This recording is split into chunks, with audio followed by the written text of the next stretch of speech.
ত্রিপুরা খোয়াই জেলা তেলিয়ামুড়ায় কড়া নিরাপত্তায় এডিসি নির্বাচনের ভোট গণনা শুরু। নজর 11 নম্বর মহারানীপুর এডিসি কেন্দ্রে কড়া নিরাপত্তা ও ব্যাপক পুলিশি নজরদারির মধ্য দিয়ে শুরু হলো ত্রিপুরা উপজাতি এলাকা স্বশাসিত জেলা পরিষদ নির্বাচনের ভোট গণনা প্রক্রিয়া। শুক্রবার সকাল 8টা থেকে খোয়াই জেলা তেলিয়ামুড়া মহকুমা শাসক কার্যালয়ে 11 নম্বর তেলিয়ামুড়া মহারানীপুর কেন্দ্রের ভাগ্য নির্ধারণী এই কার্যক্রম শুরু হয়েছে। প্রশাসন সূত্রে জানা গেছে, ভোট গণনার সম্পূর্ণ প্রক্রিয়াটি মোট 6টি রাউন্ডে সম্পূর্ণ করা হবে। স্বচ্ছতা বজায় রাখতে এবং দ্রুত ফলাফল ঘোষণার লক্ষ্যে গণনা কেন্দ্রে মোট 8টি টেবিল বসানো হয়েছে। প্রতিটি টেবিলে দক্ষ ও প্রশিক্ষিত ভোটকর্মীরা ধাপে ধাপে গণনা প্রক্রিয়া এগিয়ে নিয়ে যাচ্ছেন। গণনা কেন্দ্রকে ঘিরে নিরাপত্তা ব্যবস্থা জোরদার করা হয়েছে। যে কোনো ধরনের অপ্রীতিকর পরিস্থিতি রুখতে পুলিশ ও আধা সামরিক বাহিনীর জওয়ানদের দিয়ে ত্রিস্তরীয় নিরাপত্তা বলয় গড়ে তোলা হয়েছে। কেন্দ্রের চারপাশে জারি করা হয়েছে কঠোর বিধিনিষেধ। পরিচয়পত্র যাচাইয়ের পর শুধুমাত্র অনুমোদিত ব্যক্তিদেরই ভেতরে প্রবেশের অনুমতি দেওয়া হচ্ছে।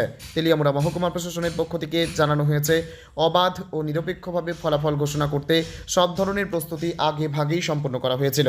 এদিকে ভোট গণনা শুরু হতেই রাজনৈতিক মহলে উত্তেজনার পারদ চড়তে শুরু করেছে। 11 নম্বর মহারানীপুর এডিসি কেন্দ্রের জয় পরাজয় নিয়ে সাধারণ ভোটারদের মধ্যেও প্রবল উৎসাহ ও কৌতূহল লক্ষ্য করা যাচ্ছে। ত্রিপুরা থেকে বিক্রম কর্মকারের সাথে শিবজ্যোতি মল্লিকের report, crime press Bengal news.